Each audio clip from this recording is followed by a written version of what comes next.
Boa noite, pessoal. Esse é o nosso segundo encontro interno de membros, alunos e ex-alunos do Departamento de Psicossomática Psicanalítica. E o departamento, queremos agradecer a presença de todos vocês. Hoje o nosso tema é Diálogos em torno da catástrofe, EMDR, recursos antitraumáticos e a psicossomática psicanalítica. Muito bem-vinda, Eli. Boa noite a todos. A gente encontra, eu digo que de alguma forma em família, né? Porque fazemos parte de um departamento que nasceu do coração de muita gente já há muitos anos, e nós sabemos da história desse departamento, e o que nos reúne aqui é esse nome, né? Psicossomática Psicanalítica. E traz para essa noite tema como esse que foi escolhido, eu falo, nossa, é um tema que vem ao encontro do soma e da psique. E é um encontro intrigante, é um encontro que eu acho que talvez tenha ditado não sei o que na mente de vocês, mas na minha mesmo, MDR, claro que eu já ouvi falar, já tive algum contato com alguma teoria. Eu sou médica, professora do curso, mas hoje a gente vai estar se defrontando mesmo com esse encontro, onde corpo, alma vão... uma que aparentemente parece meio misteriosa, meio estranha, mas que a gente possa, cada um aqui, estar aberto a ouvir o que a Rosângela e a Sônia têm a dizer, não apenas de uma técnica, mas de uma experiência. E as duas que vêm, né, digamos, da mesma família, estão na mesma família. Então, é com muita alegria que eu apresento a Rosângela, apresento a Sônia, as convido a falar. E depois da fala delas, a gente abre para uma discussão onde a gente está abrindo justamente para reflexão, para as perguntas, e a gente segue até 21h45, tá bom? Então, a Rosângela Pereira da Fonseca, psicóloga clínica, com aprimoramento em psicologia hospitalar pelo Hospital das Clínicas da USP, especialização em psicossomática psicanalítica pelo Instituto SEDES e terapia de EMDR. Trabalhou em hospital geral e em CAPS, foi uma das fundadoras do projeto de atendimento e pesquisa em psicossomática aqui do nosso instituto e permanece atuando em consultório particular. Bem-vinda, Rô. E uma amiga muito querida. E a Sônia Prado Garcia, que eu estou tendo o prazer de conhecer hoje, é psicóloga clínica, com especialização também em psicossomática psicanalítica e terapeuta EMDR. Trabalhou no Centro de Referência e Treinamento em DT/AIDS articular. Então, a Rô tem a palavra, e em seguida a Sônia, e depois a gente abre para a discussão. Boa noite a todos, né? Para quem eu já consegui dar boa noite, para quem eu não consegui ainda, boa noite a todos. Espero que todos vocês estejam bem, seguros, né? Eu quero agradecer o convite nesse momento tão delicado, né, para nós, enquanto espécie humana, né? Agradecer especialmente ao Rubens, a Luciene e ao Departamento de Psicossomática. É muito bom mesmo estar aqui com vocês hoje, mesmo que virtualmente, ao lado de pessoas tão queridas. Nesse momento, né? Poder participar de um espaço, tempo, onde o diálogo entre as diferentes abordagens possa ser contemplado, me anima e me traz a esperança de dias melhores. Antes de dar sequência, né, eu só quero contar um pouquinho, né, meu primeiro contato com o MDR, que me causou muita estranheza. Então, eu imagino, né, que o que eu vou falar agora pode ser que para algumas pessoas também cause estranheza, né? Eu fui convidada para participar como paciente, né, de uma pessoa que ainda estava na formação do MDR, ela precisava de sujeitos, né, para completar a formação, e essa pessoa é uma colega minha de HC e de SEDES, da minha primeira turma que eu fiz lá atrás, na psicossomática, e quando ela me chamou, eu tomei um susto. Eu falei, mas o que é uma psicanalista com esse caminho que o meu está fazendo? Ela começou a me contar um pouco. E para minha surpresa, né, não diminuindo em nada todos os meus anos de análise, todos eles foram muito louváveis, me ajudaram muito enquanto ser humano, enquanto analista, né, desenharam um caminho, mas eu tomei um susto da rapidez de que algumas questões que ficaram um pouco no fim, de como aquilo foi se ajeitando e eu fui podendo dar um sentido para coisas que até então eu realmente não tinha conseguido, né? Aí, depois dessa experiência, eu falei, nossa, eu quero ver o que é isso, né? Aí eu fui meio escondidinha, conversei com a Sônia, conversei com o Rubens, acho que antes de começar a formação, e eu fui meio que escondidinha lá fazer minha formação em MDR. Chegando lá, né, eu me senti um ser diferente no início, né, eu falei, nossa, o que eu estou fazendo aqui, né, um psicanalista, estudando MDR. Para minha surpresa, existiam alguns outros psicanalistas na mesma turma que eu estava fazendo a formação. E aí a gente começou uma conversa muito legal, enfim. E aí eu continuei lá meu treinamento, terminei e todo ano a gente atualiza, né? Só para contar um pouco, se causar alguma estranheza em vocês, bem-vindo ao clube.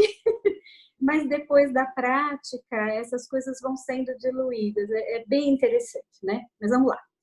A catástrofe traz em si a ideia de acontecimentos que ultrapassam a capacidade de representações psíquicas do ser humano pela sua intensidade.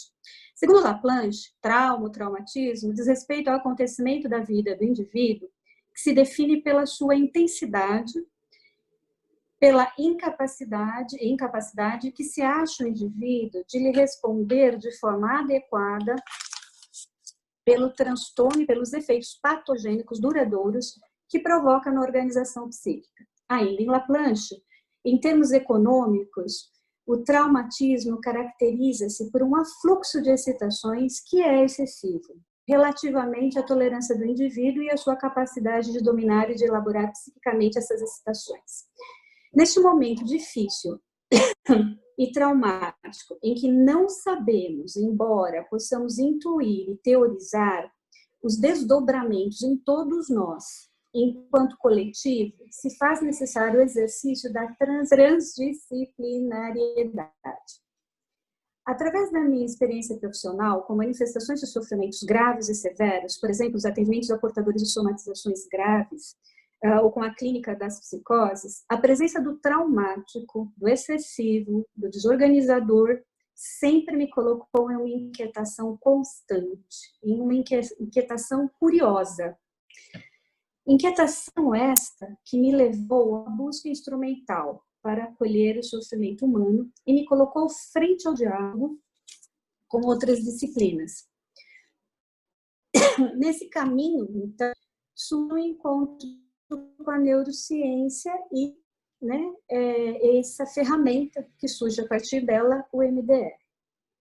A sigla MDR em inglês, olha, me perdoem, a minha não é muito boa, minha irmã é tradutora e intérprete, mas vocês sabem que a família não funciona muito bem, né? Mas enfim, o MDR em inglês significa Eye Movement Desensitization and Reprocessing. Em português, dessensibilização e reprocessamento por meio do movimento ocular. Bom, eu vou mostrar só um pouquinho o que seria esse movimento ocular, né? Você estimula e pede para que o paciente, por exemplo, né, siga, e aqui eu tenho a barra de luz, a gente tem aí uns aparelhinhos que podem fazer estimulação, mas se você quiser fazer manual, seria isso, pedir para o paciente seguir seus olhos, seguir o dedo, né? Porque isso vai estimulando lateralmente, colocando você no mesmo movimento dos olhos de quando a gente dorme, mais acordado.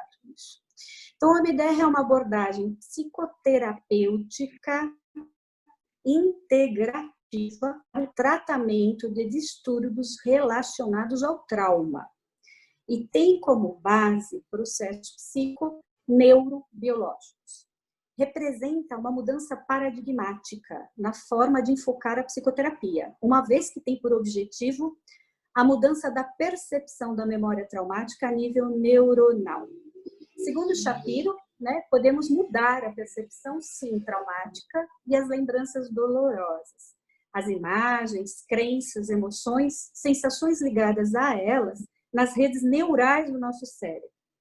Na psicanálise, aí que é o legal da história, né? Isso também ocorre na psicossomática psicanalítica, né? Também ocorre através do tratamento verbal, né? As alterações nas redes neurais, né? São outras. O mosto é diferente do MDR. Para quem tiver curiosidade, existem pesquisas já entre a psicanálise, essa conversa da psicanálise e da neurociência, falando dessa alteração das redes neurais. Depois eu envio, acho que para a Lu, eu peguei aí algumas pesquisas para enviar, para fortalecer aqui o texto que eu estou falando, mas eu não sabia enviar pelo Zoom, tá, gente? Desculpa. O MDR utiliza-se como meio de processamento de memórias traumáticas, que ela pode ser visual, tátil, você toca lateralmente, né? E auditiva. Então, o som fica lateralmente, um lado, do outro, e isso estimula, assim, o cérebro a fazer esse processamento da informação de uma outra forma que não a traumática. Né? Vale aqui lembrar que as redes de memória armazenam informações que tanto favorecem o nosso equilíbrio psicossomático como o nosso desequilíbrio e as psicopatologias, né? É só a gente pensar e verificar essa alteração que as memórias fazem, é só pensar numa coisa ruim e prestar atenção como o nosso corpo fica, né? Ou numa coisa boa e perceber a sensação que a gente vai sendo invadida de paz e bem-estar. Não é fácil de perceber. Vamos lá. Segundo Solomon e Shapiro, as redes de memória são a base das percepções, senso de self, comportamentos, modos de apego, crenças e formas de padrões de relacionamento. O cérebro tem a potência natural para processar eventos incômodos e integrar às redes de memórias existentes. E quando isso acontece, o ser humano é capaz, sim, de lidar com o evento perturbador, ou com o trauma, ou com o conflito. Aqui eu vou acrescentar. O conflito, né, ou o trauma, ocorre quando o evento gerador, né, excede a capacidade de processamento adaptativo das informações vivenciadas no cérebro do indivíduo, e este adoece. Bom, aqui não tem como eu não lembrar da psicossomática psicanalítica, que todos esses anos atendendo, né, pessoas que sim, viram situações difíceis, né, que excedeu a capacidade do pensar, da associação livre, enfim, né, que desorganizou o aparelho psíquico, mesmo alguém muito bem tratado. Então, vamos lá. Bom, aqui faz lembrar do conceito que advém da psicossomática psicanalítica e da psicanálise, né, sobre o excesso de excitação psíquica ocasionado pelo trauma, né, em indivíduos que, pela própria fragilidade psíquica momentânea ou estrutural, acabam por sofrerem um desequilíbrio na economia psicossomática e adoecem. Considerando e respeitando as diferenças, né, eu sou bem cautelosa nisso e muito preocupada, né, é difícil não fazer, respeitando, mas em algum modo, de algum jeito, eu fui fazendo uma aproximação, considerando as diferenças, né, entre a MDR e a psicossomática. E é através da prática clínica que a gente observa a melhora dos recursos psíquicos dos pacientes no enfrentamento do sofrimento em ambas abordagens. E isso me chama muita atenção, né? A questão do MDR. É como se prevalecesse ali, ou favorecesse, sim, né, uma melhora nas associações livres. É como se a pessoa começasse a sonhar acordada, totalmente consciente. Isso não tem nada a ver com hipnose, tá? Mas as ideias começam a fluir. Aqui faria alguns apontamentos sobre o MDR, mas eu quero deixar registrado no material de apoio que eu fiz. O Inspiro foi criado pela doutora Isli Carvalho. Ela é uma das pessoas que trouxe, ela acho que é a primeira, se não me engano, que trouxe em 2006, o MDR para o Brasil, tá? Segundo Carvalho, o MDR é capaz de acelerar a recuperação emocional relacionada a eventos. E isso é observável na clínica. Os pacientes começam, após a aplicação dos estímulos, que se dão por meio de um protocolo com 8 fases. não dá para eu explicar exatamente todas as fases, porque eu acho que para explicar as frases teria que ter um tempo bem maior. Mas só para mencionar que o protocolo padrão. Existem outros, a Sônia vai aplicar um outro. A ferramenta do MDR surge em 1987, através da sua criadora, a doutora Francine Shapiro, que ela é recipiente do Prêmio Internacional de Sigmund Freud, da cidade de Viena, por sua contribuição à psicoterapia e também contribuições na prática da psicologia do trauma, na prática, que é o mais interessante, né? Também vou lembrar aqui que o MDR vem sendo usado no Reino Unido, Austrália, Estados Unidos, que tem guerra. Ele foi considerado uma ferramenta unitária de auxílio no tratamento do trauma. Inclusive pela Organização Mundial de Saúde, são inadequadamente processadas, ou melhor, armazenadas de modo disfuncional. Gosto da ideia da metáfora, né, que eu criei, que as memórias traumáticas ficam em um circuito vicioso, ou como diz a minha amiga Eli, ficam encapsuladas.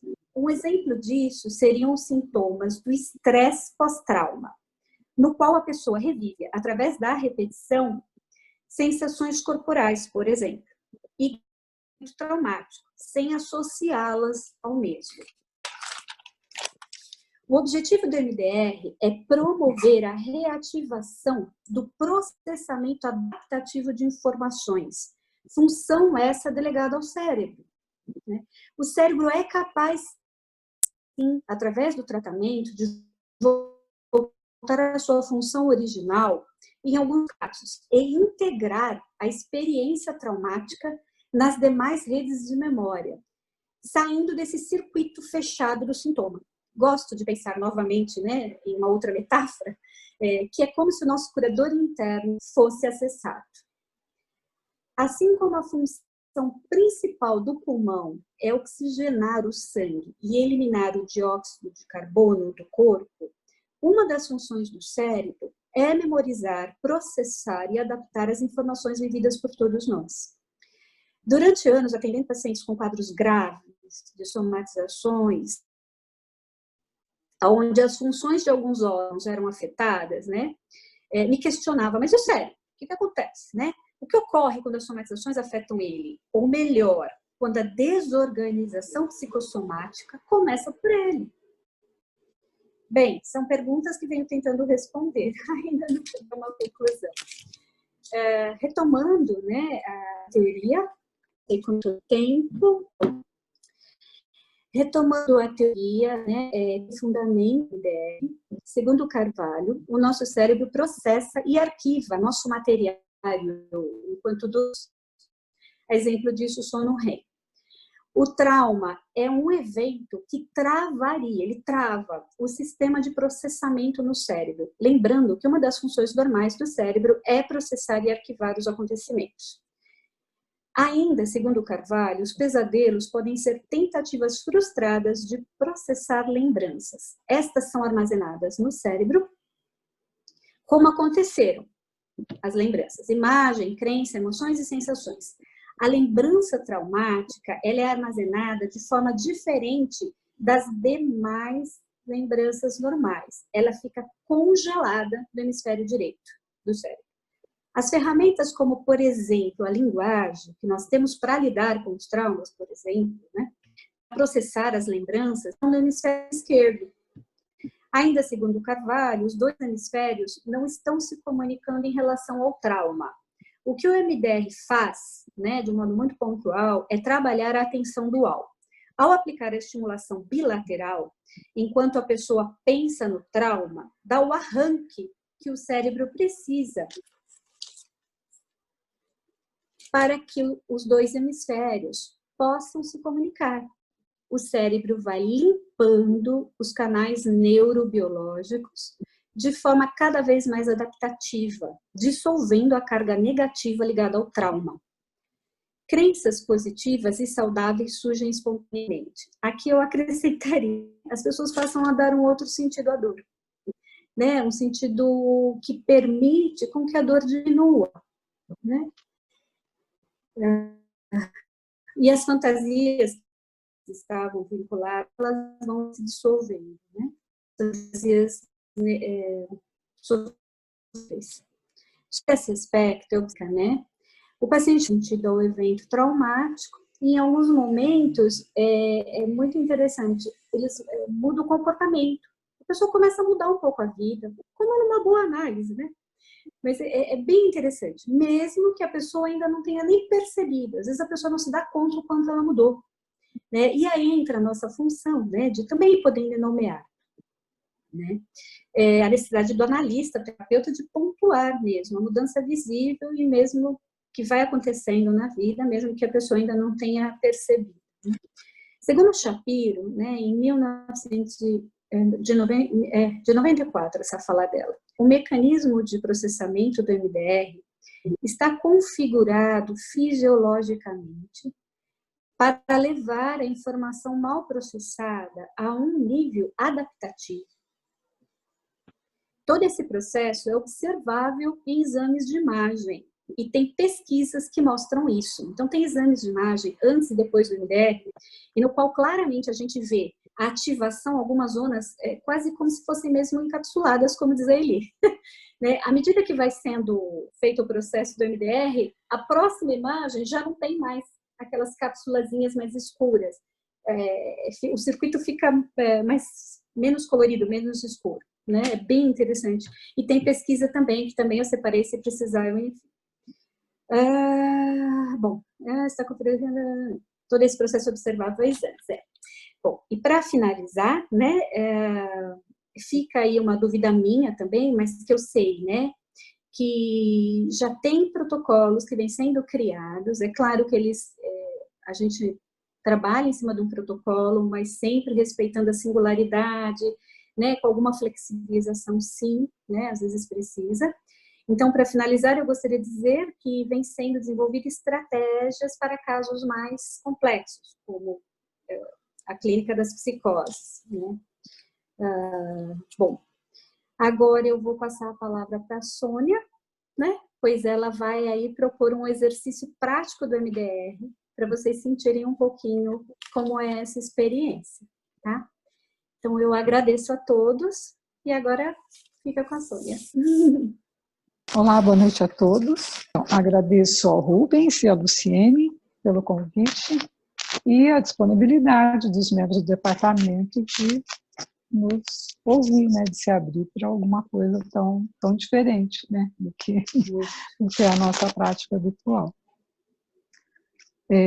Bom, dando prosseguimento, como a Rosângela falou, fiquei aqui responsável para apresentar para vocês uma das técnicas do MDR, são várias, né?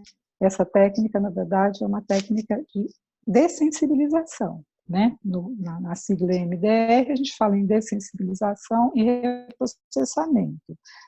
O reprocessamento implica numa elaboração de conflito. Não vamos fazer isso aqui, seria uma loucura. A gente vai fazer uma dessensibilização de tudo que está em excesso, que está ultrapassando o limite, uma ansiedade muito grande, uma angústia grande, um medo grande, ou qualquer outra situação que esteja incomodando muito. Obviamente que eu vou propor a técnica quem tiver interesse de conhecer, né? Fiquem à vontade, quem quiser participar. Mas eu diria, vale apostar, vocês vão se surpreender.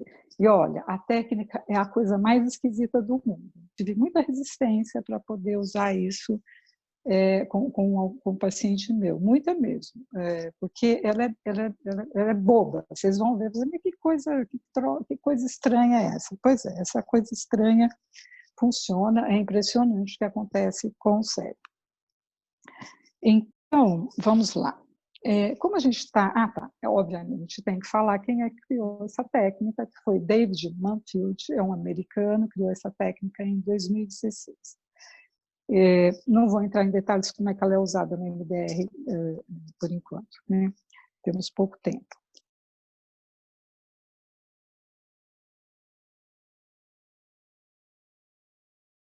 Nossa, que sono agitado, que coisa boba, por que os olhos estão mexendo desse jeito?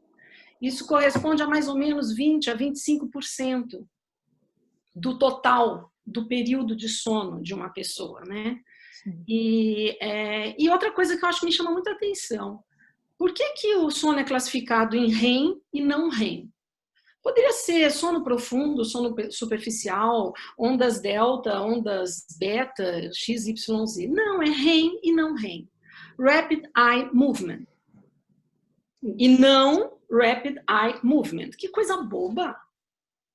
Pois é, mais estranho ainda é que quando você fala da palavra elaboração, associação, na fase REM, não que a gente não sonhe em outras fases do sono, mas o sonho que a análise pede é do REM, porque é a hora que existe a participação ativa da pessoa. Há pessoas que sonham, e talvez sonhemos também na fase não REM, mas são sonhos mais fragmentados, sem a participação ativa do indivíduo. O sonho na fase REM é o sonho que possibilita associar, que possibilita elaborar, que possibilita processar. Então, eu queria deixar essa informação, que talvez muitos de vocês já soubessem, mas nesse momento está havendo tem estudos de ressonância mostrando isso, e de tomografia também, por emissão de pósitrons, um monte de coisa funcional que mostra o cérebro em funcionamento nesta fase do sono. E a única coisa que está acontecendo é que parece que nós não estamos dormindo. A atividade elétrica na fase REM é completamente diferente da atividade elétrica na fase não REM. Então, eu li um artigo que fala de um bombardeamento de impulsos na fase REM, que vem do tronco cerebral, que é a parte mais primitiva do nosso cérebro, não é nem ali muito do límbico, não, mais emocional, é antes, é aquém, é da ordem de onde brota a manutenção da vida. Eu creio que tem a ver com afetos profundos. Então, dali, os circuitos eles se estabelecem do tronco para o córtex, na fase REM, enquanto a pessoa sonha. E esses movimentos oculares que precisam acontecer, porque senão não é fase REM, a ponto de dar um nome para essa fase de REM, eles estão promovendo a circuitagem. E vocês vejam que a Sônia fala, façam devagar, porque se fizer rápido, provavelmente caminha para uma fase a posteriori. Tá? Então, queria deixar essa colocação. Sono é algo hoje muito estudado, muito importante para a medicina. A memória é consolidada na fase REM.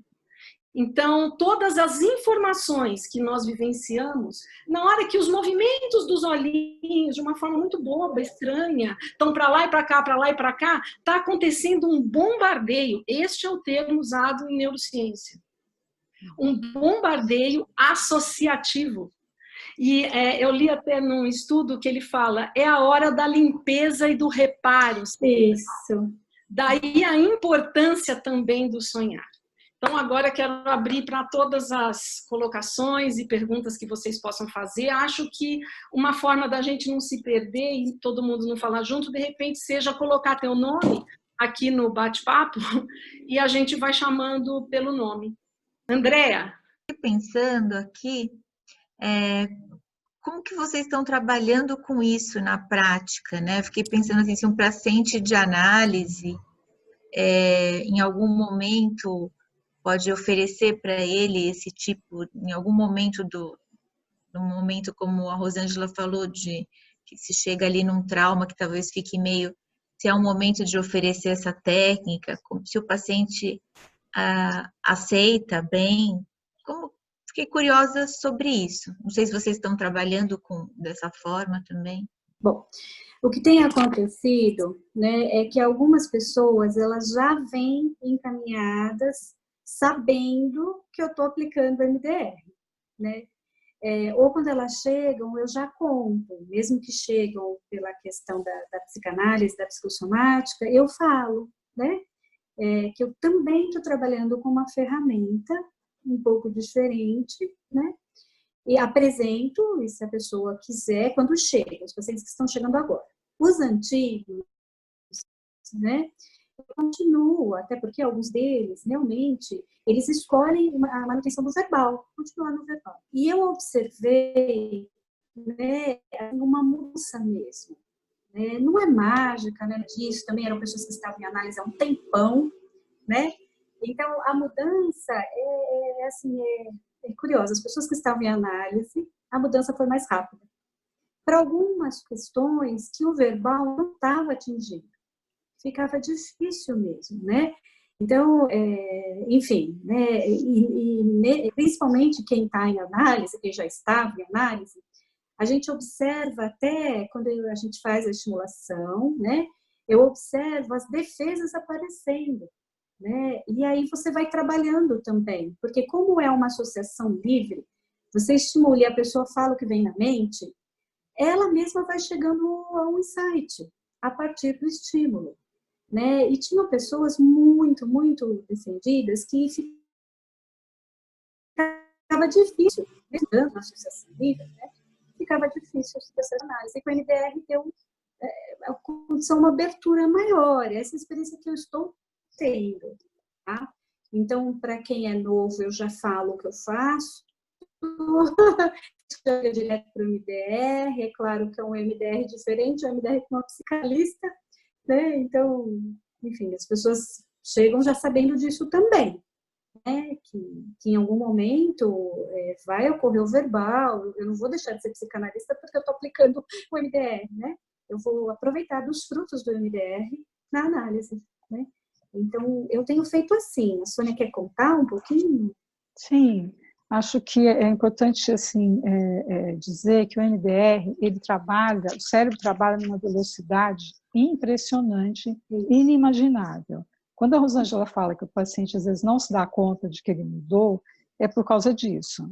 Porque acontece, o paciente começa a associar, enquanto ele está sendo estimulado bilateralmente, ele começa a associar e a elaborar. E, de repente, ele fala, nossa, que estranho pensar nisso. Nossa, ele começa, às vezes, durante o trabalho de processamento, a fazer essas observações, assim, porque começa a entrar em contato com material inconsciente. Entra em contato com muito material inconsciente. A técnica que a Rosângela descreveu brevemente, que é o protocolo de 8 passos, o protocolo básico do MDR, é uma técnica que ela eu diria assim, é uma ferramenta absolutamente fantástica para neuróticos. Ela é absolutamente fantástica porque a capacidade, uma vez que a gente tem todo um aparelho psíquico, né, já tão rico, né, como é o aparelho psíquico dos neuróticos, então a capacidade do cérebro de encontrar saídas e de elaborar situações as mais diversas é algo absolutamente impressionante. Nem por isso os pacientes desejam, não é? Isso é uma coisa muito importante, é muito importante. O quanto isso me fez ficar ainda mais apaixonada pela psicanálise, sabe? Porque vai reafirmando, né, esse lugar do terapeuta, o lugar da escuta pacienciosa, o lugar do acolhimento, da interpretação cautelosa, né? Então, eu diria assim, a gente fica muito espantado com as mudanças, até porque a gente é sujeito, né? A gente tem que ser sujeito durante o treinamento. Então, assim, e a gente trabalha coisas poucas, né? Uma fobia, né? Estou com medo de viajar de avião. Em uma sessão, em alguns minutos, você liquida com essa questão. A fobia de barata, em alguns minutos você liquida com isso, né? Em uma sessão, assim, há um deslocamento, né? A gente sabe que algo está sendo projetado ali, o deslocamento é muito rápido, enfim, né? Isso para situações muito, muito tranquilas, né? Então, enfim, me perdi aqui em alguma, mas assim, isso volta para a questão, assim, mesmo os pacientes tendo a experiência, né, de se tranquilizarem com alguma questão muito dolorosa que foi resolvida, né, absolutamente todos os pacientes, né, eles preferem o verbal. De vez em quando eles gostam de fazer MDR, né? A técnica de dessensibilização já é diferente, porque ela ajuda imensamente, né? Eu faço essa técnica que eu acabei de fazer com vocês, que para alguns pacientes basta fazer 2 vezes seguidas e a pessoa fala, agora eu não estou sentindo mais nada. A palavra é sempre, agora eu não estou sentindo mais nada. Porque a pessoa não acredita que aquilo, de fato, vá a permanecer, que aquele sofrimento desaparecer. A Denise pergunta, essa técnica pode ser considerada dentro das terapias cognitivas comportamentais? Não. A cognitivo-comportamental está vindo para o MDR. Isso. Né? Assim, porque ela é mais complexa e ela é muito mais rica, e a cognitivo-comportamental vai dar lição de casa, né, para os pacientes. Né? Enquanto o MDR faz isso no consultório com a estimulação bilateral. Tudo bem, Denise? Alguma dúvida mais? Alguma dúvida mais? Não, eu pensei assim porque tem uma mudança de comportamento, né? Uhum. Então, não sei, né? Pode entrar dentro ou ficar... Assim, a princípio, quando eu li sobre isso, assim, pela ignorância minha, né? Mas me pareceu uma teoria com um TCC, né? É o que parece quando a gente lê. Eu queria saber qual que é a diferença, né? Olha, eu não conheço muito, né, o TCC para poder fazer a comparação. O que eu sei é que o paradigma é diferente. Realmente o paradigma é pautado na neurociência, né? Na memória, no funcionamento cerebral. Eu não conheço o paradigma da psicanálise é diferente. Agora, as pessoas com formação TCC estão indo para o MDR. As pessoas com formação de psicodrama estão indo para o MDR. É um lugar que a gente encontra as diferentes formações em psicoterapia. E lá se inicia essa conversa, né? Então, não tem a ver, né? Não é TCC, né? Mas as pessoas do TCC também estão lá. A pessoa com essa formação também está lá.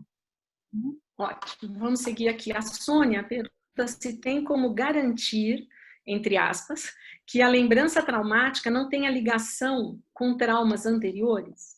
E nos traumas cumulativos, o EMDR pode ser usado? Sim, o EMDR, ele trabalha com os traumas cumulativos, até porque precisa ter também um tempo de consolidação da memória no sentido de trauma, né? E aquilo vai se repetindo, repetindo, repetindo. O EMDR trabalha exatamente assim. Eu ainda não consigo muito sair da linguagem psicanalítica, né? Mas, assim, o EMDR, ele trabalha, né, o trauma passado que vem se repetindo no decorrer da vida da pessoa e acumulando prejuízos, né? Porque como você vai trabalhando com as memórias, elas vão vindo, vão entrando na cadeia, né, no circuito neural, vai ocorrendo uma aprendizagem, né? Os 2 hemisférios vão entrando em comunicação. Aquilo pode aparecer pela linguagem, né? Então a pessoa passa a falar, ela passa a lembrar, né? E o trauma vai perdendo a força, né? Sônia, você quer completar? Não, é isso. Assim, não sei se eu consegui responder. Nesse sentido que eu fiz a pergunta, assim, às vezes um trauma mais atual remete a um passado, mesmo que a pessoa conscientemente, no primeiro momento, não faça essa ligação.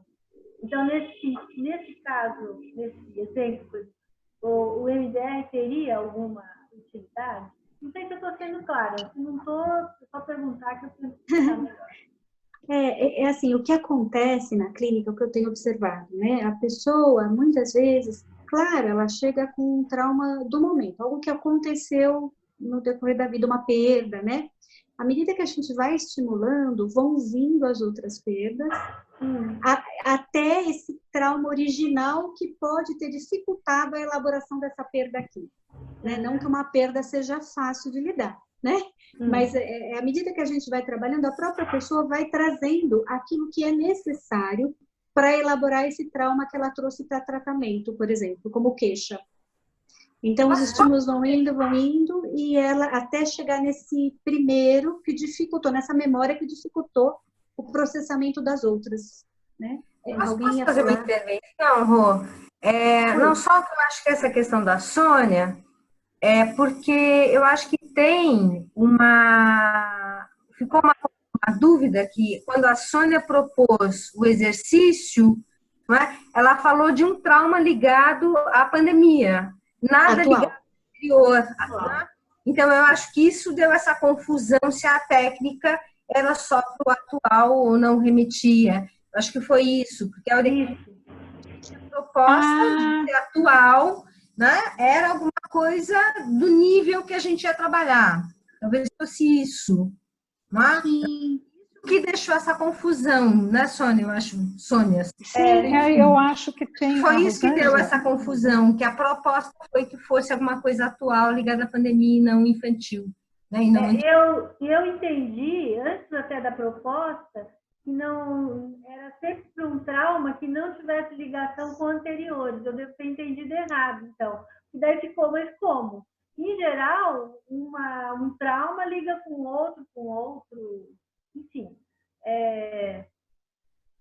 Pode ter situações que não liguem, mas o mais comum que eu tenho observado são essas ligações, né?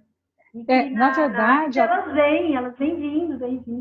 Na verdade, acho que quando a Rosângela respondeu, a Rosângela estava respondendo e eu também ouvi como o trabalho do EMDR, da terapia de reprocessamento, né? E a pergunta era para essa outra técnica, que é a da dessensibilização. Agora que eu compreendi o que foi perguntado, né?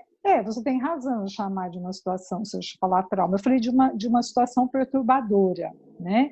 Que eu gostaria que vocês pensassem em algo muito perturbador, né? Porque aquilo que vai se tornar traumático do que a gente está vivendo da epidemia, a gente sabe que vai ser depois, né? A gente não tem isso não está dado agora, né? O trauma vai vir e a gente sabe, aliás, o que vai acontecer, né? Vai ter uma pandemia aí de saúde mental. Mas, enfim... e ali eu estava pedindo para pensar na situação da epidemia atual, porque aí não sairia do controle, né? A gente está dentro de uma coisa que é absolutamente nova, eu não colocaria vocês numa situação de vulnerabilidade, de desconforto, enfim. Essa técnica foi usada com o pessoal em Brumadinho.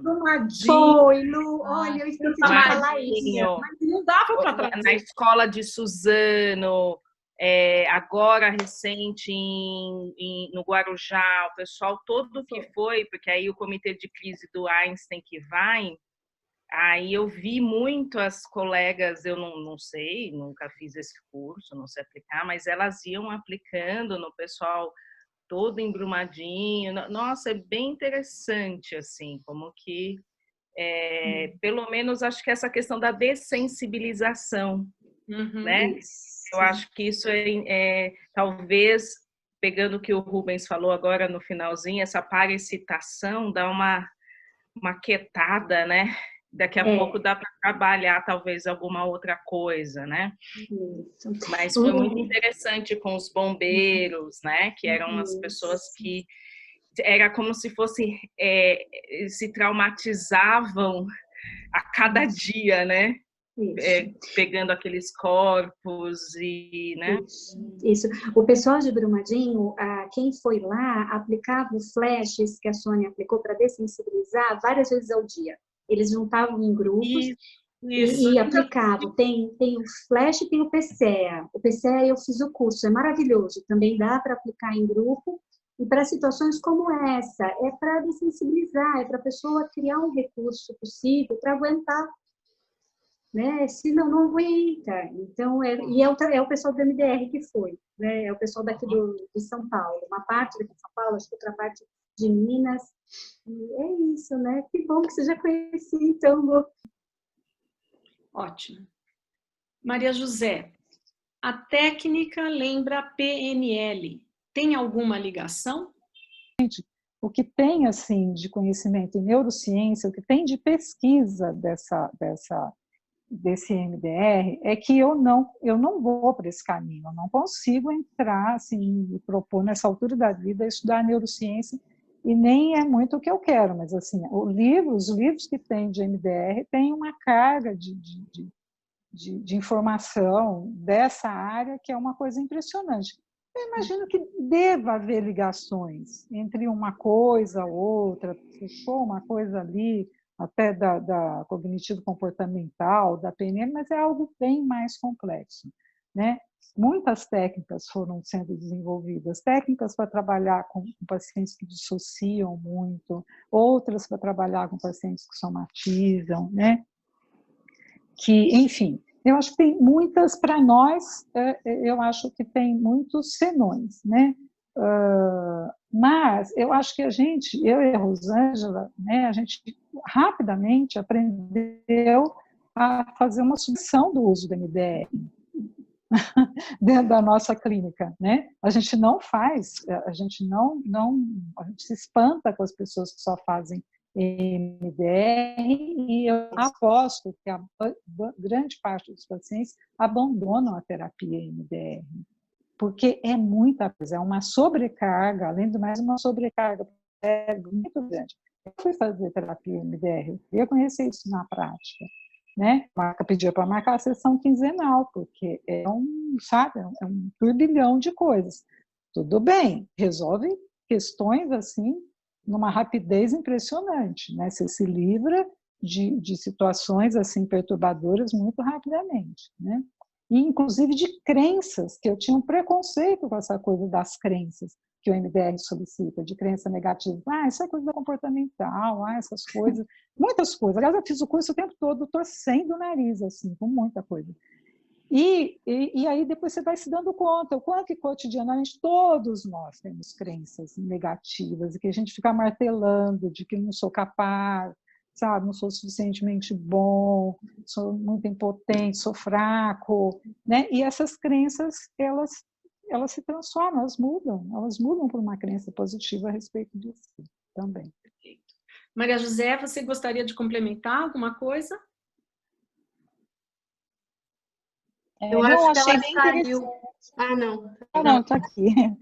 Achei bem interessante, né? Quero agradecer a oportunidade. E a minha pergunta foi porque eu conheço um pouco de PNL, tem um exercício parecido que chama ancoragem, que a pessoa faz uma lembrança de uma situação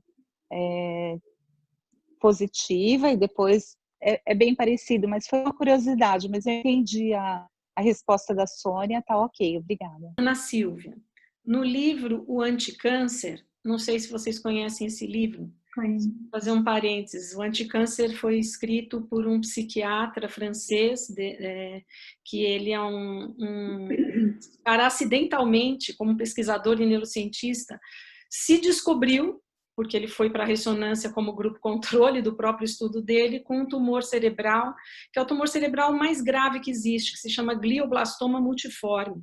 A média de sobrevida é de 6 meses a 1 ano, 1 ano e meio. E esse psiquiatra, neurocientista, se deparou com esse diagnóstico, e aí ele escreveu o Anticâncer, ele veio a falecer, acho que entre 15 e 17 anos depois do diagnóstico, foi atrás de todos os recursos possíveis, considerando alimentação, terapia, e aí eu estou colocando isso para entender o contexto da pergunta da Ana Silvia, e ele escreveu esse livro, O Anticâncer. No livro O Anticâncer, o autor traz a técnica como um recurso para restabelecer o equilíbrio psicossomático, auxiliando no processo de reorganização quando dá um outro destino ao trauma. Quer falar, Ana Silvia? A Ana fez todo um estudo em cima desse livro. Então, no curso de introdução, eu acabei fazendo um breve comentário do livro, Sim. Porque eu acho que assim, é importante levar para os alunos uma esperança de que a gente tenha recursos para estar ajudando o paciente, né?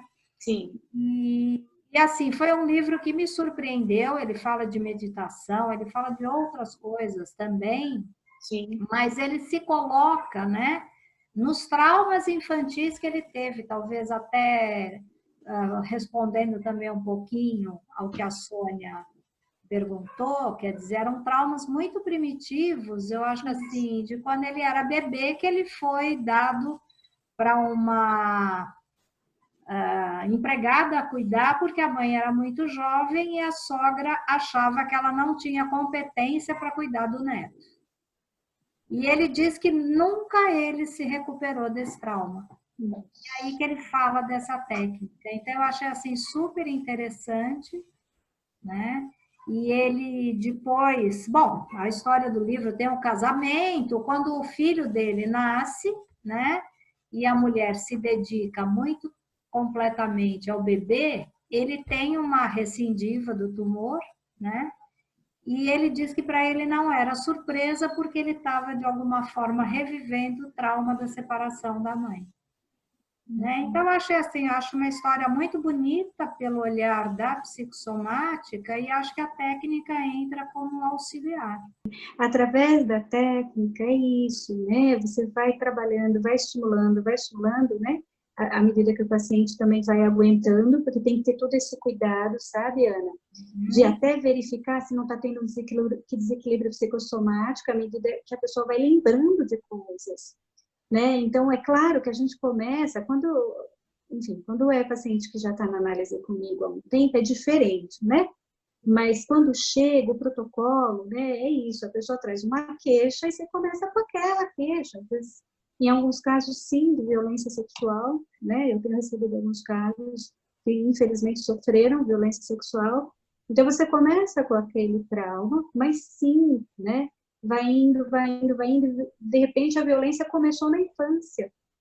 E aquilo é uma repetição. Através do MDR, toda aquela história da repetição, né, do sofrimento, do trauma, a gente vê, a pessoa começa a lembrar, bom, chega nesse evento repetitivo, nessa infância, né, que houve também um abuso, e às vezes ou ela tinha impressão, ou ela nem lembrava. Então, tudo isso tem que ser muito cuidadoso, sabe? Eu sempre, eu faço às vezes um intervalo. Eu aplico MDR e o intervalo só com verbal. Às vezes esse intervalo dura um tempo. Depois eu vou lá para o MDR de novo, e sempre com o consentimento dos pacientes, né? Então, eu espero que tenha respondido para a Sônia, para a Eline, tá ok, assim? Será que deu para responder? Sônia, cadê a Sônia? Eu? Oi, Rô, tudo bem? Oi, Naná! Oi, Sônia, prazer. Oi, Naná. Então, eu adorei a conversa, estou adorando a conversa, porque é um assunto instigante, é um assunto muito diferente, né? E, por outro lado, não me sobra nenhuma dúvida de que isso deve ser muito potente e que deve funcionar, porque todas as grandes, pelo menos até onde eu conheço, as grandes técnicas para lidar com o trauma passam pelo orgânico, passam pelo corpo, passam pelo sensorial, né? Então, eu não duvido nem um pouco da eficácia dessa técnica. Mas, para não ficar mágico demais, eu fiquei pensando se vocês podiam me descrever como é que é numa sessão que acaba com a fobia de barata. Como é que é essa história que numa sessão acaba? Como é que essa sessão se processa? Quer dizer, se é uma desensibilização, como a Sônia fez com a gente, para onde vai? Porque se isso é um deslocamento, se é só uma desensibilização, mas se não é só uma desensibilização, como é? Como se dá? Vocês podiam contar brevemente, né? E a outra uma perguntinha rapidinha é assim: o que é uma terapia MDR? Quanto tempo leva? Ela tem começo, meio e fim? Ou é uma coisa que as pessoas vão fazendo e ficam fazendo? As minhas perguntas são essas duas.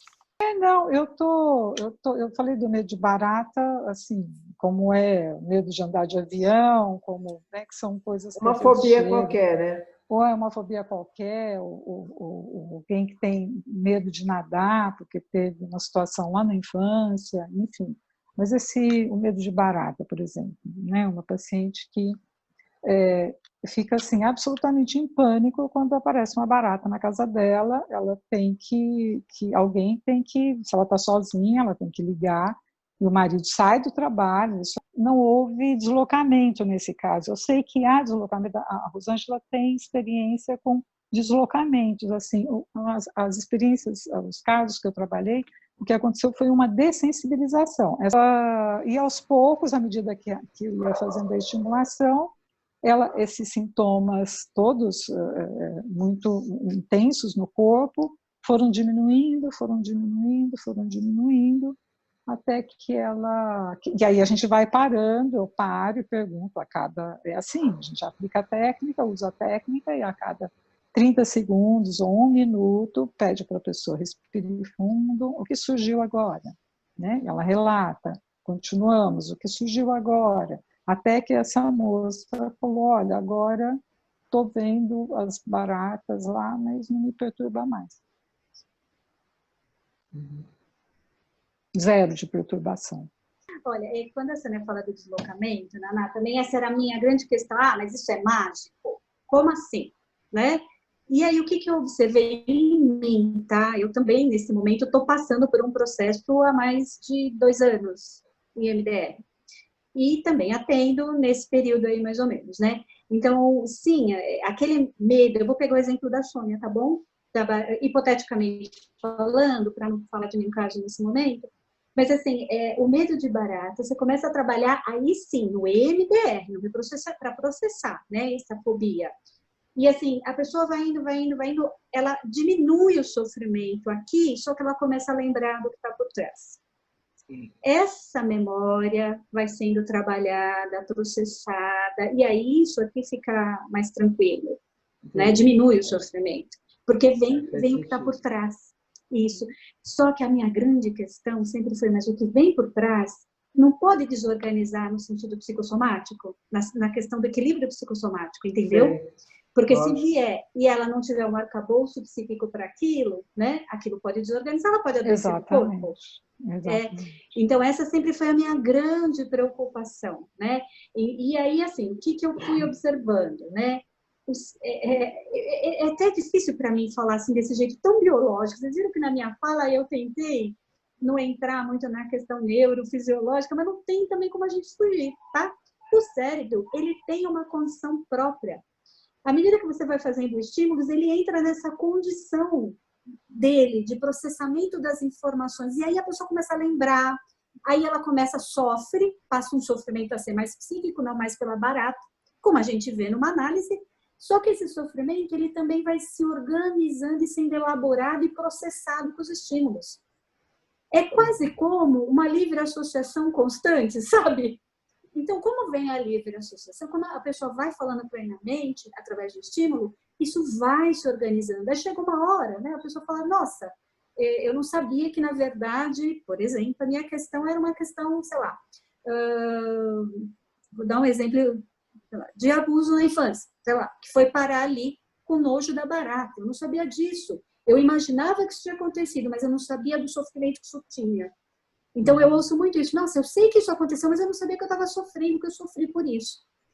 Né? Então, é todo um processo. O tempo aí é como numa análise. Eu não consigo muito não fazer o paralelo, né? Depende da pessoa.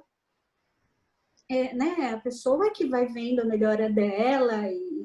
Enfim, depende. Então, para mim, não chegou ninguém ainda que, assim, uma sessão e, olha, acabou, tô indo embora, né? Chegaram pessoas muito pontuais, assim, olha, eu odeio a psicanálise. E aí eu, opa, mas você sabe que a minha formação é em psicossomática psicanalítica. Ah, eu sei, mas eu vou ficar porque você faz MDR. E aí a pessoa veio para tratar uma situação. Aquilo melhorou? Como na análise? Ah, agora eu quero ir embora, depois eu volto lá na frente. Tá bom. Então, o tempo que determina, penso eu, que ainda é o desejo da pessoa frente ao sofrimento, né, dela, a demanda. Porque a pessoa às vezes melhora mesmo que ir embora, né? Eu não tive ainda nenhum paciente que foi uma sessão. Eu também fico muito preocupada com essa fala mágica, sabe? Eu também fico preocupada. Mas eu sei que algumas pessoas, em uma sessão, elas tranquilizam o suficiente para continuar um pouco mais, sabe? Sim. Ameniza a dor. Amenizou a dor, elas vão embora. Doeu de novo, volta. Te respondi, Naná? Respondeu. Obrigada. Antes de passar...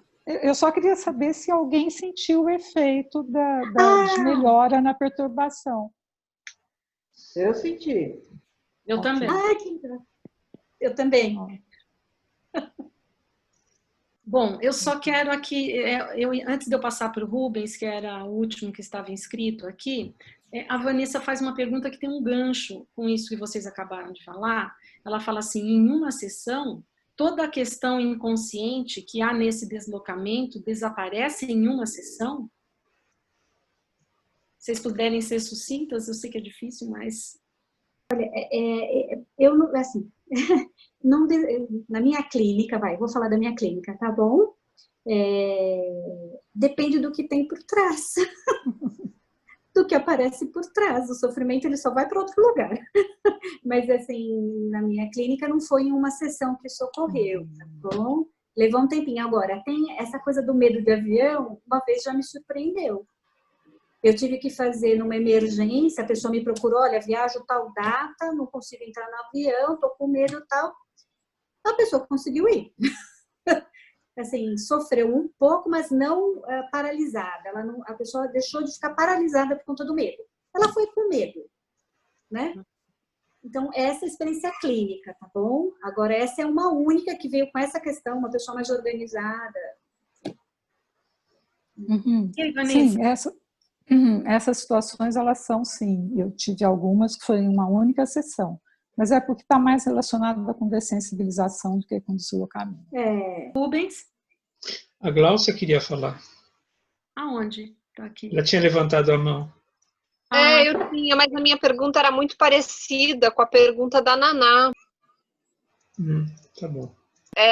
Na verdade, eu queria saber um pouco isso do deslocamento mesmo, como isso se dá, como que os conteúdos inconscientes são lidados, enfim, esse tipo de coisa. Então, gente, como a gente já está na hora, eu não vou me estender, mas antes de mais nada eu queria agradecer a Denise e a Luciene que tiveram a iniciativa desses lives, né, os diálogos em torno da catástrofe, né, que tem essa riqueza, a gente já viu na nossa primeira experiência, e agora novamente, de, infelizmente, nessas circunstâncias, né, permitir a troca de experiências de pessoas como nós, que temos um percurso comum, né, uma referência comum em torno da psicossomática psicanalítica, né, e eu acho, como eu sempre digo, o departamento super importante para essa função, mesmo que seja dessa maneira virtual, né? Então, queria agradecer a Denise, a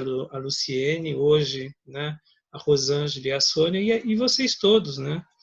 Porque eu acho que o objetivo do departamento é exatamente esse, né? Mas eu quero só pontuar uma coisa que eu acho que o tema mais geral era MDR, recursos antitraumáticos. Naturalmente, a gente tem o exemplo vivo do MDR e nós ficamos muito centrados nisso, né? Mas eu acho que a gente está tendo uma visão um pouco enviesada do MDR, né? Porque não é um MDR qualquer, é um MDR, como a Rosângela insistiu muito, e isso é importante, né? De pessoas que têm um percurso psicanalítico, né, que tem uma experiência analítica e que naturalmente, né, não estão apenas voltadas para a técnica, né? Existe uma presença ali e, em última instância, a gente sabe que, seja qual for a técnica, né, em última instância, o recurso antitraumático é a relação, é a transferência, né?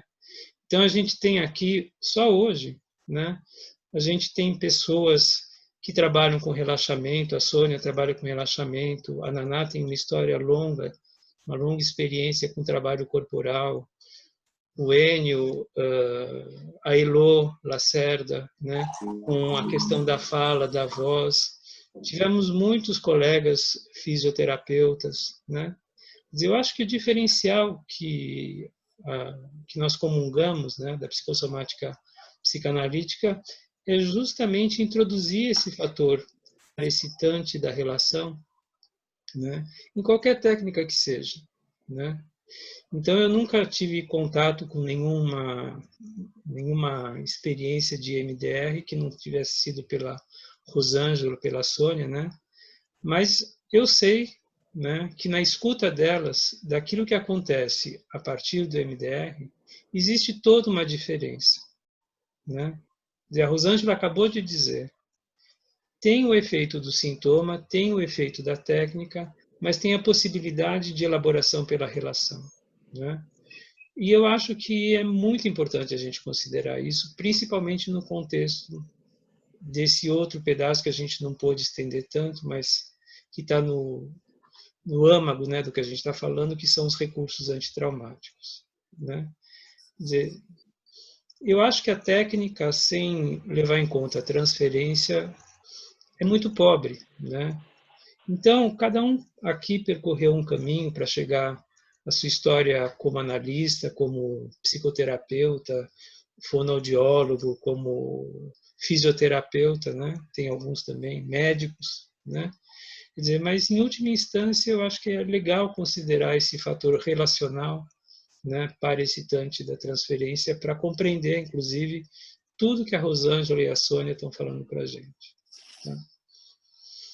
É isso. Ótimo. Então, ótimo. Rosângela, Sônia, uma finalização, uma última palavra que vocês queiram trazer para estar se despedindo da gente.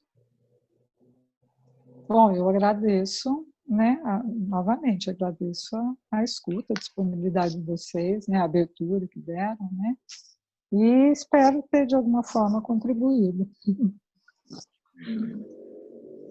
Bom, eu agradeço a possibilidade de estar falando também para todo mundo, né? Enfim, de novo, né? Já citei o pessoal do departamento, a Denise, a Luciana Eli, que está aqui, né?